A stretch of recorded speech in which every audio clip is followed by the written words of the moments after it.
Well, I think it's bittersweet. I mean, a lot of the workers there, most of the workers there, probably almost all of the workers there are going to have to go find a job somewhere else. They're going to chase a job and a pension at General Motors in one of their facilities. So in the short term for the workers there, it doesn't look like it's going to have any positive impact. You know, this is going to take a while to ink the deal, to ramp up the plant, to get it retooled, and that's going to take a while. So the short term, there's not a whole lot of benefits. I think the long term could be potentially positive.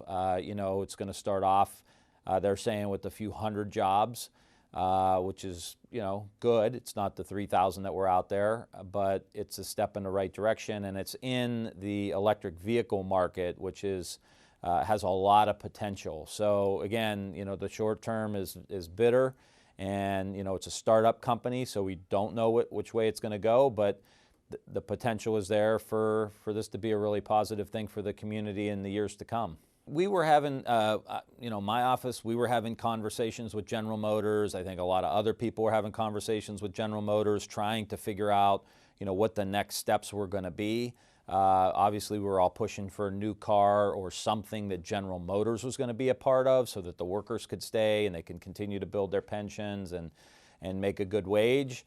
And that you know, that's just not the case at this point. And so this is really the next best option next to this plant closing. Again, it's going to take some time, but you know, I think there were a lot of people involved in trying to feed to General Motors opportunities that we were hearing about. You know, having meetings, you know, making the connections, and fortunately something panned out, and you know, we just all have to, you know, hope this goes through, and then work really hard to try to grow this this company. If the deal goes down, you know, make it as impactful for the community as we possibly can, and work with whoever we have to make it happen. Well, the deal's not even done yet, so they still have to ink the deal. It's a non-binding deal at this point, so they have to ink the deal, and then they have to get into the facility, and then they have to retool the facility. You know, so I think it's going to be a little while. I don't have a date specific, but it's going to be a little while before they even start, you know, bringing people into the facility to start. And, you know, like I said, this is a long-term play. This is going to be a slow burn. And again, it's not going to have much of an impact to the housing market in the short term or the workers in the short term. But all in all, it's a net positive, because there's something going in the facility, and we're going to have to work really hard to try to grow the jobs over the years to try to make it as impactful, hopefully, as General Motors was at one point. General Motors is not involved in this at all. You know, we were trying to get General Motors engaged, again, to keep General Motors there. That way the General Motors and UAW workers could stay there. They could continue to build their pension there within the General Motors company. But that's not the case. The General Motors workers are you know, being asked to, you know, leave and go to other facilities. Now there is you know, I think they said 400 plus job growth in other areas of Ohio, which could potentially open up opportunities for people leaving Lordstown and maybe could stay in Ohio as opposed to have to go to Texas.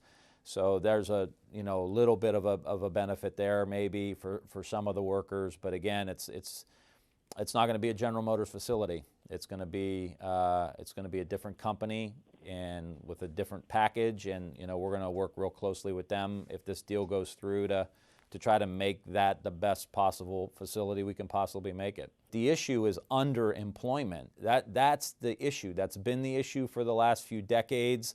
The reduction in union work, the reduction in good-paying manufacturing jobs.